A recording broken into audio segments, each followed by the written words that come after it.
여러분 혹시 해외여행 가서 현지인들에게 망신당한 적 있으신가요? 오늘 소개해드릴 사연은 정말 놀라우실 겁니다. 베이징의 엘리트 교사가 한국을 무시하러 왔다가 오히려 충격을 받고 돌아간 이야기입니다. 대국 의식에 가득 찬 중국인이 서울에서 겪은 망신은 중국인들마저 놀라게 했는데요. 도대체 중국 교사는 한국에서 무슨 짓을 한 것일까요? 한국을 깎아내리러 온 중국 교사의 이야기 지금 시작합니다. 그 전에 구독과 좋아요 눌러주시면 영상을 제작하는 데 있어 큰 힘이 됩니다. 안녕하세요. 저는 베이징 예술국제학교의 리웨이라고 합니다. 올해 40살이 된 저는 중국어와 중국 문화를 가르치는 교사죠. 학교에서는 꽤 인정받는 스타 교사였습니다. 하지만 요즘 저를 괴롭히는 일이 생겼어요. 제자들이 중국 문화는 관심 없어 하면서 한국 아이돌이니 한국 드라마니 하며 난리였거든요. 선생님, BTS 아세요? 정말 멋있어요. 저는 다음 달에 서울 여행 가기로 했어요. 한국 화장품이 세계 최고래요. 정말 듣고 싶지 않은 말들이었습니다. 세계 2위 경제대국의 교사로서 자부심이 상했죠. 어떻게 우리 학생들이 작은 나라 한국에 그렇게 열광할 수 있는지 도무지 이해가 안 됐습니다. 그래서 결심했어요. 직접 한국에 가서 그 실체를 파악해야겠다고 말이죠. 학생들에게 한국 문화의 허상을 보여주기 위해서였습니다. 준비하던 중 비자 신청할 때부터 화가 났습니다. 우리 중국이 어디인데 이런 작은 나라에 비자를 받아야 한다니. 그래도 학생들을 위한 교육 자료라고 생각하고 참았죠. 드디어 인천공항에 도착했습니다.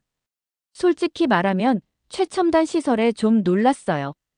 입국 심사대도 자동화되어 있고 공항이 깨끗하게 정돈되어 있었거든요. 하지만 곧바로 마음을 다잡았습니다. 우리 베이징 다신공항보다는 한참 작고 뒤떨어졌군. 공항에서 서울행 공항철도를 탔는데 이것도 좀 놀랐습니다. 깨끗하고 정확한 시간에 도착했거든요. 물론 중국의 고속철도가 더 빠르다고 생각하며 위안을 삼았습니다. 서울에 도착해서 명동 근처 호텔에 체크인했어요. 직원들이 친절했지만 저는 중국어를 못 알아듣는다고 속으로 비웃었죠. 세계적인 언어를 모른다니 심각하군이라고 생각했으니까요. 호텔방에 들어가자마자 창문을 열고 서울 시내를 내려다봤습니다.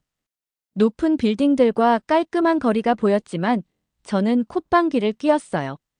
이 정도야? 상하이나 베이징의 10분의 1도 안 되는 수준이잖아. 다음 날 첫 목적지로 경복궁을 선택했습니다. 한국의 역사와 문화를 깎아내리기 좋은 장소라고 생각했거든요. 지하철을 타고 가는데 지하철이 생각보다 깨끗하고 효율적으로 운영되는 것을 보고 좀 당황스러웠습니다. 그래도 여전히 중국의 지하철망이 더 크고 발전했다고 스스로를 위안했죠. 경복궁에 도착하자 많은 관광객들이 있었어요. 중국인들도 꽤 보였습니다. 저는 속으로 왜 중국에 자금성 두고 이런 작은 궁을 보러 오는 거지? 라고 생각했어요. 입장료를 내고 들어갔는데 생각보다 넓고 잘 보존되어 있어서 조금 놀랐습니다. 하지만 여전히 마음속으로는 중국의 자금성과 비교하며 깎아내렸죠. 이게 다야? 자금성의 10분의 1도 안 되는 규모네.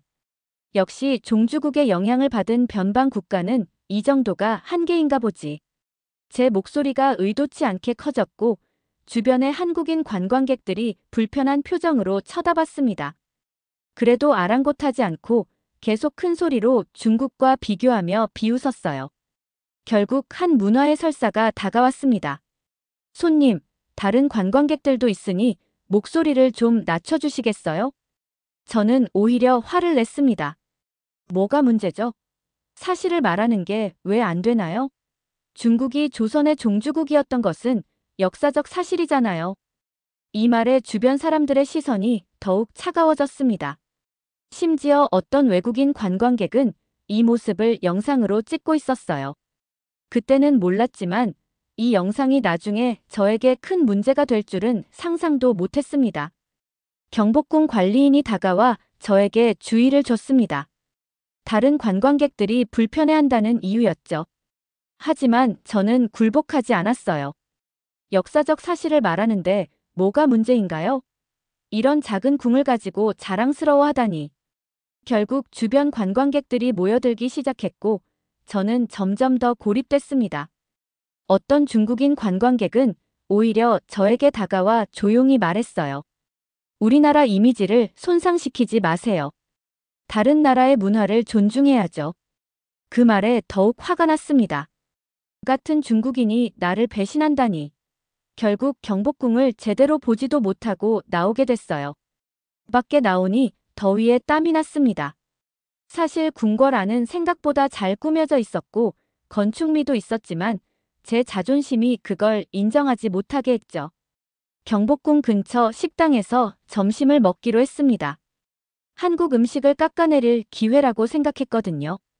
비빔밥을 시켰는데 솔직히 맛있었어요. 하지만 저는 중국 음식보다 형편없네라고 중얼거렸죠. 식당 주인이 제 말을 알아들었는지 표정이 좋지 않았습니다. 그래도 저는 아랑곳하지 않았어요. 식사 후 인사동으로 향했습니다. 한국의 전통 문화거리라고 해서 또 비교거리를 찾으려는 심산이었죠. 하지만 인사동의 정돈된 모습과 전통과 현대가 조화된 분위기는 제 예상과 달랐어요. 솔직히 좀 멋있다고 생각했지만 여전히 속으로는 중국의 전통 거리보다 초라하네라고 말했습니다.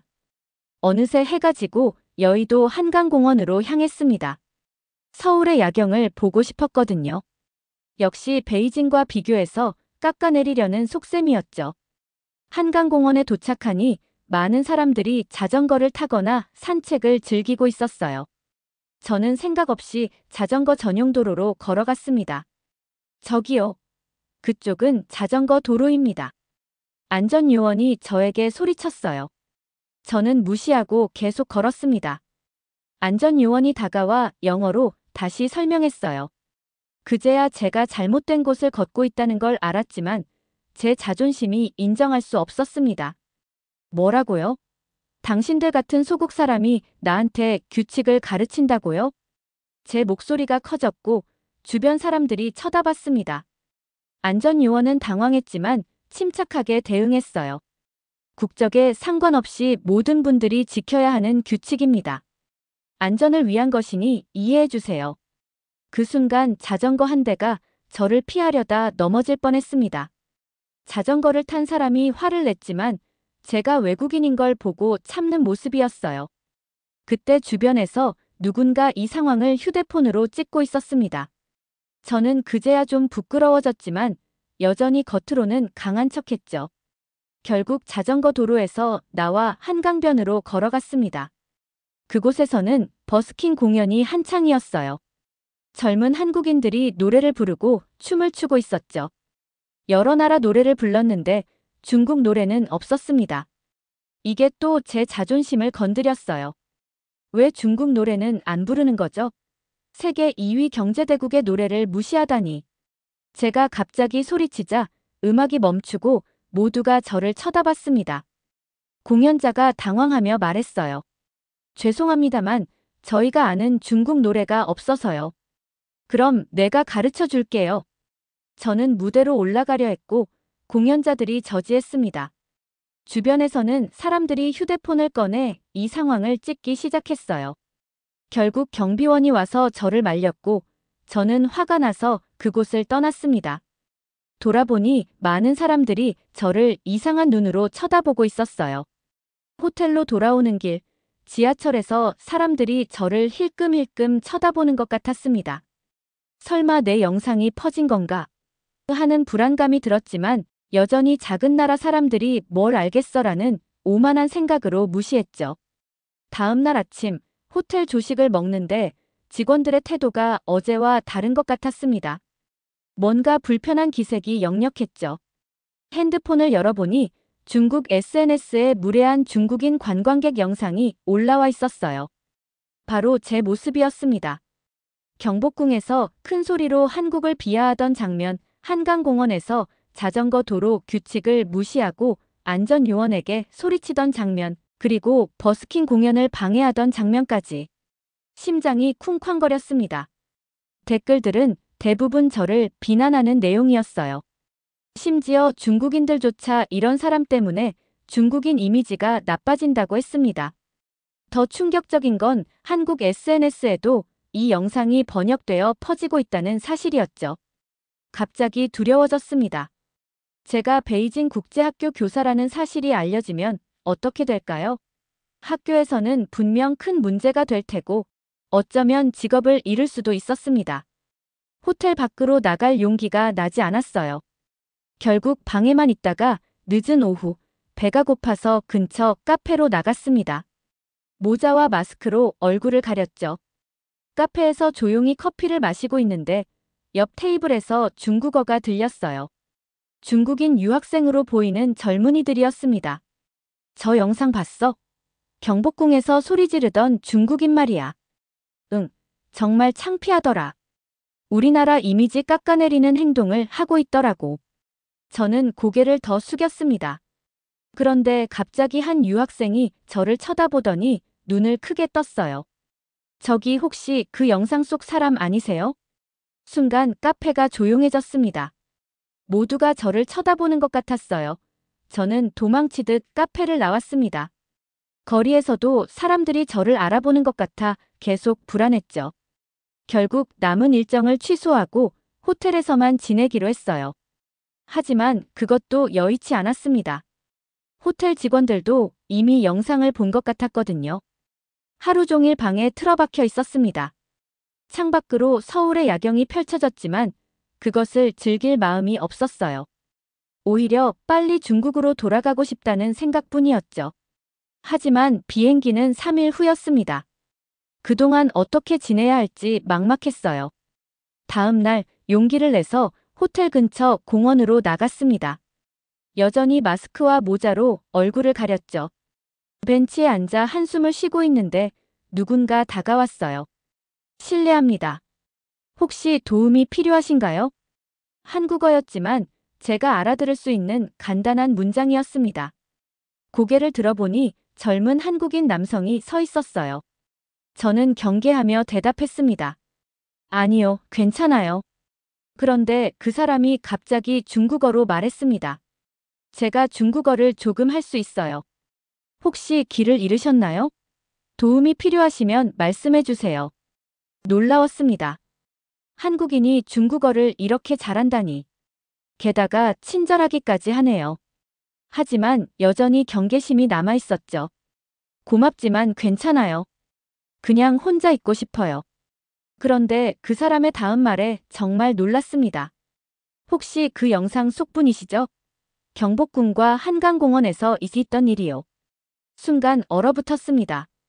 정체가 탄로 났다고 생각했죠. 도망치려는 찰나 그 사람이 계속 말했어요. 걱정 마세요.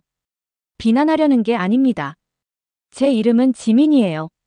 중문과 학생입니다. 그냥 도움이 필요해 보여서요. 저는 경계심을 늦추지 않았습니다. 이 사람이 진짜 도움을 주려는 건지 아니면 더 망신을 주려는 건지 알 수 없었거든요. 하지만 지민은 계속 친절하게 말을 걸었습니다. 실례지만 한국에 왜 오셨는지 물어봐도 될까요? 이 질문의 순간 솔직해지고 싶었어요. 그래서 조심스럽게 대답했습니다.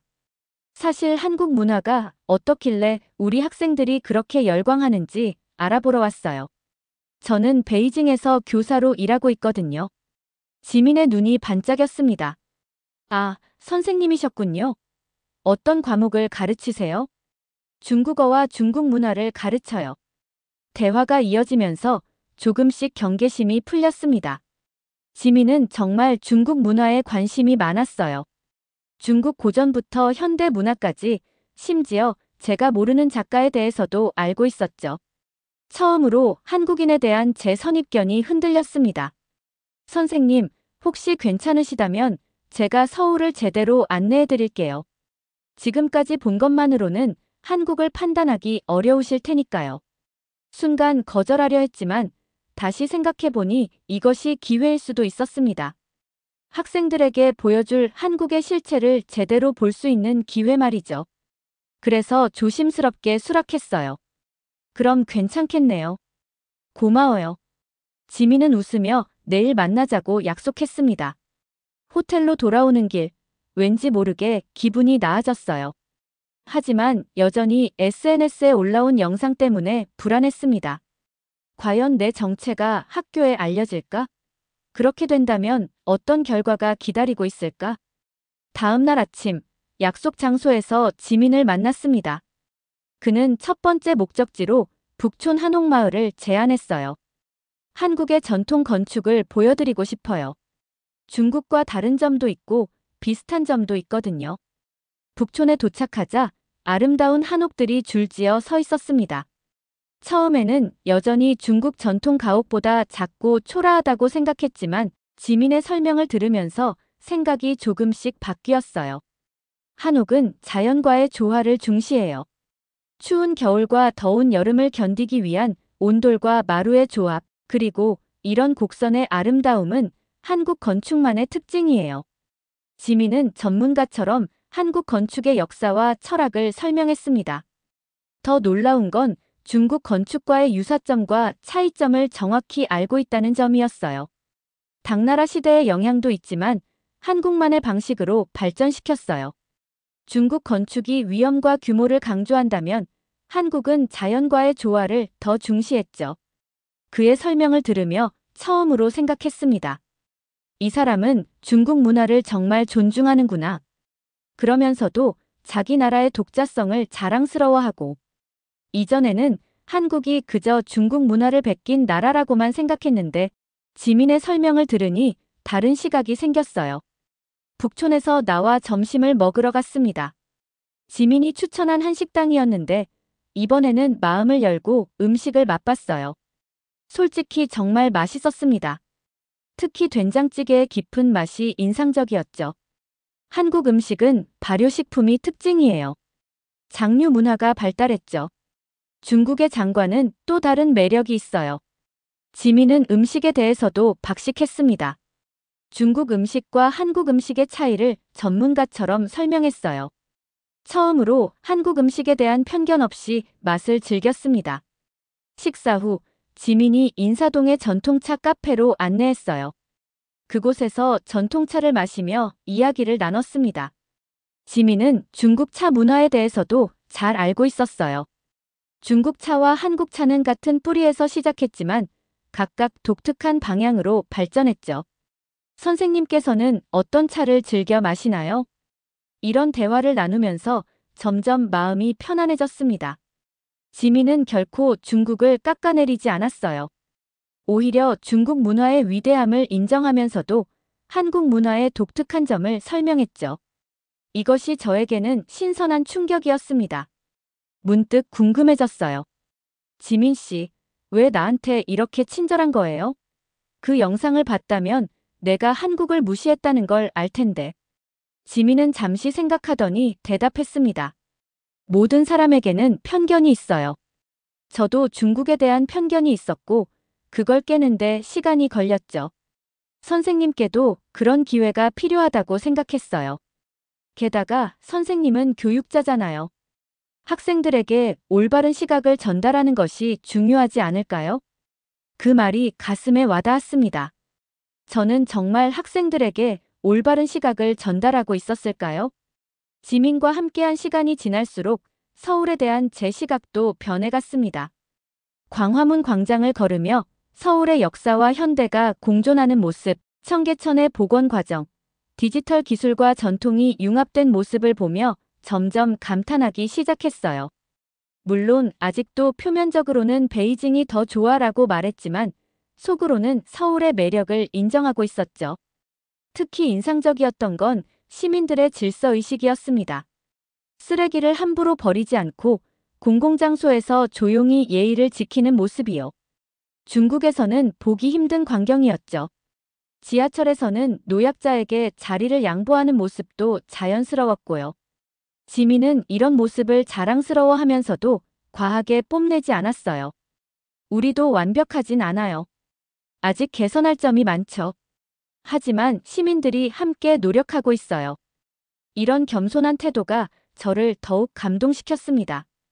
중국에서는 항상 세계 최고라는 말을 듣고 자랐는데 지민은 한국의 부족한 점도 솔직히 인정했거든요. 저녁에는 남산 서울타워로 향했습니다. 해가 저물고 서울의 야경이 펼쳐졌어요. 솔직히 정말 아름다웠습니다.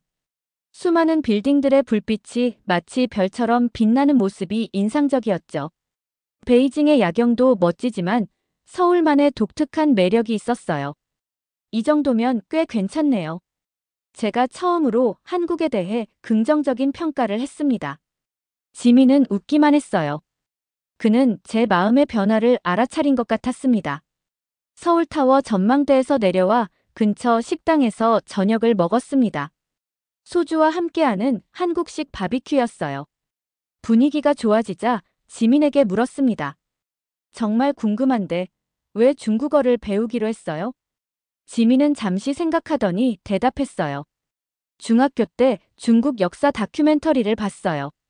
너무 매력적이더라고요. 삼국지, 진시황, 한무제.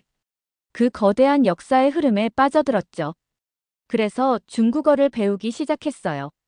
중국이 한국보다 크고 역사도 길지만 그것이 한국의 가치를 떨어뜨리지는 않아요. 각자의 문화가 소중하니까요. 그 말에 깊은 감동을 받았습니다. 지민은 중국의 위대함을 인정하면서도 자신의 나라에 대한 자부심도 잃지 않았어요. 이것이 진정한 문화적 자신감이 아닐까 싶었습니다. 다음 날은 마지막 일정이었어요. 지민이 인천 차이나타운으로 데려갔습니다. 예상 밖의 장소였죠. 여기가 왜 궁금해요? 제가 물었고 지민은 미소 지으며 대답했습니다.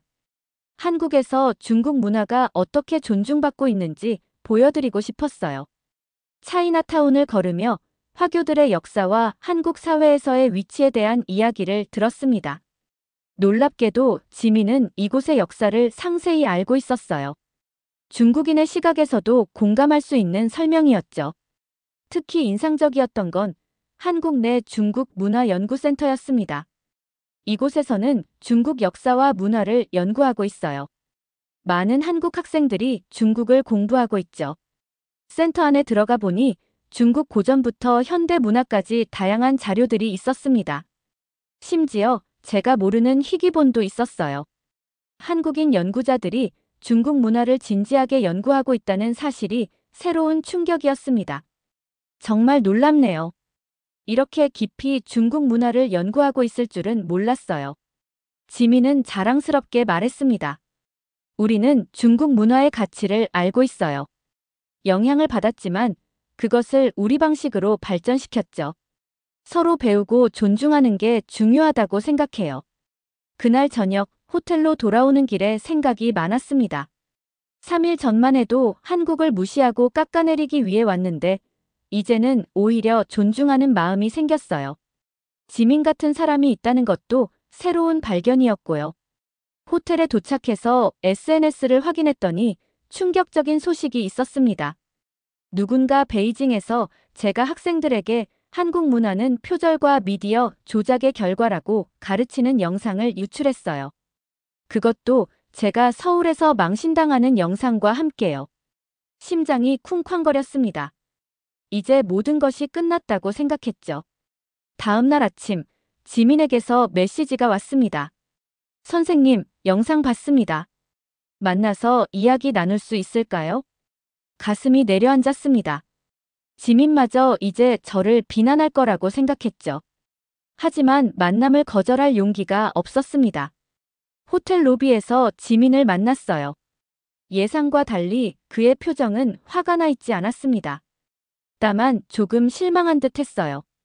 정말 그렇게 생각하세요? 한국 문화가 표절이라고요? 솔직히 대답하기 어려웠습니다. 일주일 전까지만 해도 저는 확실히 그렇게 믿었으니까요. 하지만 지금은 서울을 직접 경험하고 지민을 만나고 한국 문화의 깊이를 본 후에는 제 생각이 많이 바뀌었습니다. 사실 그건 제가 한국을 직접 경험하기 전의 생각이었어요. 지금은 잘 모르겠어요. 지민은 고개를 끄덕였습니다. 선생님이 솔직하게 말씀해 주셔서 감사해요. 모든 사람은 변할 수 있고 새로운 시각을 가질 수 있어요. 중요한 건 열린 마음이죠. 그의 너그러움에 또 한 번 놀랐습니다. 제자리였다면 분명 화를 냈을 텐데 말이죠. 대신 지민은 저에게 한 가지 제안을 했어요. 오늘 한 곳만 더 가보시겠어요? 한국의 현대 기술과 문화가 어떻게 발전했는지 보여드리고 싶어요. 호기심이 생겼습니다. 지금까지는 주로 전통 문화를 봤으니까요. 동의했고, 지민은 저를 강남의 한 대형 기술 전시관으로 데려갔습니다. 그곳에는 한국의 최첨단 기술들이 전시되어 있었어요. 스마트폰, 반도체, 인공지능, 로봇 기술까지. 이건 모두 한국이 독자적으로 개발한 기술들이에요. 물론 초기에는 다른 나라의 기술을 배웠지만 이제는 많은 분야에서 세계를 선도하고 있죠. 전시관을 둘러보며 한국의 기술력에 감탄했습니다. 특히 반도체 기술은 정말 대단했어요. 중국도 따라가기 위해 노력하고 있는 분야였죠. 우리는 자원이 부족한 나라예요. 그래서 인적 자원과 기술에 투자할 수밖에 없었죠. 실패도 많았지만 포기하지 않았어요. 지민의 설명을 들으며 한국의 발전 과정이 정말 대단하다는 생각이 들었습니다. 자원 없는 작은 나라가 이렇게까지 성장한 것이 놀라웠어요. 전시관을 나와 점심을 먹으며 지민에게 물었습니다. 솔직히 말해봐요. 왜 나를 도와주기로 한 거죠? 그 영상을 보고도. 지민은 잠시 생각하더니 대답했어요. 선생님이 교육자이기 때문이에요. 교육자는 다음 세대에게 큰 영향을 미치잖아요. 만약 선생님이 한국에 대한 오해를 가진 채로 학생들을 가르친다면 그 학생들도 같은 편견을 갖게 될 거예요. 하지만 선생님이 진실을 알게 된다면 그 학생들에게 더 정확한 시각을 전달할 수 있을 거라고 생각했어요. 그 말이 가슴에 깊이 와닿았습니다. 저는 정말 학생들에게 올바른 지식을 전달하고 있었을까요? 아니면 그저 제 편견을 주입하고 있었던 걸까요? 그리고 저 역시 선생님께 많이 배웠어요. 중국 문화에 대해 더 깊이 이해할 수 있었죠. 이틀 후면 중국으로 돌아가야 했습니다. 학교로 돌아가면 어떻게 해야 할지 고민이 되었어요. 유출된 영상 때문에 이미 문제가 생겼을 테고, 더구나 제 생각이 완전히 바뀌었으니까요. 학생들에게 무엇을 어떻게 가르쳐야 할지 혼란스러웠습니다. 그날 밤 호텔방에서 창밖의 서울 야경을 바라보며 많은 생각을 했어요. 처음 왔을 때는 이 도시를 깎아내리기만 했는데 이제는 그 아름다움과 매력을 인정하게 되었죠. 문득 무언가를 결심했습니다. 솔직해지기로요. 학생들에게 제가 경험한 진짜 한국을 이야기해 주기로 했어요. 출국 전날 지민과 마지막으로 만났습니다. 종로의 전통 찻집이었어요.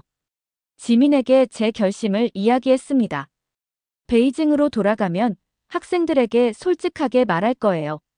내가 한국에 대해 편견을 가지고 있었다고요. 그리고 직접 경험한 한국의 모습을 있는 그대로 전달하려고요. 지민은 밝게 웃었습니다. 정말 훌륭한 결정이에요, 선생님. 그게 진정한 교육자의 모습이죠. 우리는 연락처를 교환했습니다. 마지막으로 지민이 작은 선물을 주었어요. 한국 전통 책갈피였습니다. 다음에 중국에 가면 선생님을 꼭 찾아뵐게요. 그때는 선생님이 저에게 베이징을 소개해 주세요. 다음 날 인천공항으로 향하는 길에 서울의 풍경을 마지막으로 눈에 담았습니다. 일주일 전과는 완전히 다른 감정이었어요. 이제 이 도시는 제게 단순한 중국보다 작은 나라의 수도가 아니라 고유한 매력과 역사를 가진 곳으로 느껴졌습니다. 베이징에 도착하자마자 학교 교장 선생님의 호출을 받았어요. 예상했던 일이었습니다. 사무실에 들어가자 교장 선생님은 심각한 표정이었습니다. 리웨이 선생, 인터넷에 퍼진 영상 봤습니다. 한국에서 우리나라 이미지를 손상시켰다는 제보가 많이 들어왔어요. 게다가 수업 중에 한국 문화를 폄하하는 내용도 문제가 되고 있고요. 설명해 주시겠어요? 심호흡을 했습니다. 이제 솔직하게 말할 시간이었어요. 교장 선생님, 모든 것이 사실입니다. 저는 한국에 대한 편견을 가지고 있었고, 그것을 학생들에게 가르쳤어요. 하지만 직접 한국에 가서 경험한 후 제 생각이 완전히 바뀌었습니다. 실수를 인정하고 싶어요. 교장 선생님은 놀란 표정이었습니다. 아마 변명이나 부인을 예상했던 것 같아요. 저는 학생들에게 솔직하게 제 경험을 이야기하고 싶습니다. 문화적 편견이 얼마나 위험한지, 그리고 직접 경험하는 것이 얼마나 중요한지 알려주고 싶어요. 잠시 침묵이 흘렀습니다. 그러더니 교장 선생님이 천천히 고개를 끄덕였어요. 그렇게 하세요. 솔직한 모습이 오히려 학생들에게 좋은 교훈이 될 수도 있겠네요. 다음 수업 시간, 떨리는 마음으로 교실에 들어갔습니다. 학생들은 이미 영상을 본 듯 했어요. 수군거림이 들렸거든요. 깊게 숨을 들이쉬고 이야기를 시작했습니다. 여러분, 제가 한국에 다녀왔습니다. 원래 목적은 한국 문화가 왜 그렇게 인기 있는지 비판적으로 조사하는 것이었어요. 하지만 결과는 완전히 달랐습니다. 교실이 조용해졌어요. 모든 학생들이 집중하고 있었습니다. 저는 편견을 가지고 있었습니다. 한국이 작은 나라이고 중국보다 열등하다고 생각했어요. 하지만 직접 경험해보니 그것이 얼마나 잘못된 생각인지 깨달았습니다. 그리고 서울에서의 경험, 지민과의 만남, 한국 문화의 깊이와 독창성, 시민들의 질서의식과 예의, 그리고 기술력까지 모든 것을 솔직하게 이야기했어요. 학생들은 놀란 표정으로 듣고 있었습니다. 여러분, 문화에는 우열이 없습니다. 각각의 문화는 고유한 가치와 매력이 있어요. 우리가 다른 나라를 존중할 때 그들도 우리를 존중하게 됩니다. 이것이 제가 한국에서 배운 가장 큰 교훈입니다. 수업이 끝나고 몇몇 학생들이 다가왔습니다. 선생님, 정말 용기 있는 고백이었어요. 저도 한국에 대한 편견이 있었는데 다시 생각해보게 됐어요. 저는 오히려 선생님을 더 존경하게 됐어요. 실수를 인정하는 건 정말 어려운 일인데 말이에요. 그 말들이 제 가슴을 따뜻하게 했습니다. 어쩌면 이 실수가 오히려 더 좋은 교육의 기회가 된 것 같았어요. 그날 저녁, 지민에게 메시지를 보냈습니다. 수업에서 있었던 일을 이야기했어요. 그리고 감사의 마음도 전했습니다. 지민은 곧바로 답장을 보냈어요. 정말 멋진 선택이었습니다. 선생님, 학생들에게 큰 영향을 주셨을 거예요. 언젠가 꼭 베이징에서 뵙겠습니다. 몇 주가 지났습니다. 놀랍게도 제 수업 영상이 또다시 인터넷에 퍼졌어요. 이번에는 제가 학생들에게 솔직하게 경험을 이야기하고 문화적 편견에 대해 토론하는 모습이었습니다. 반응은 이전과 완전히 달랐어요. 많은 사람들이 진정한 교육자의 모습이라고 칭찬했습니다. 한국에서도 영상이 화제가 되었어요. 지민이 알려준 바로는 많은 한국인들이 제 용기에 감동했다고 합니다. 처음에는 비난의 대상이었던 제가 이제는 문화 간 이해의 상징이 된 것이죠. 학교에서도 변화가 있었습니다. 교장 선생님이 한국 문화와 역사에 관한 특별 수업을 개설하자고 제안했어요. 제가 담당하게 되었고, 이번에는 정확한 정보와 존중하는 태도로 가르쳤습니다. 학생들의 반응도 뜨거웠어요. 오히려 전보다 더 많은 학생들이 제 수업을 듣고 싶어 했죠. 한 달 후, 뜻밖의 소식을 들었습니다. 교장 선생님이 저를 불렀어요. 이번에는 좋은 소식이었습니다. 리웨이 선생, 한중 문화 교류 프로그램을 맡아주셨으면 합니다. 선생님의 경험이 우리 학생들에게 큰 도움이 될 거예요. 기쁘게 수락했습니다.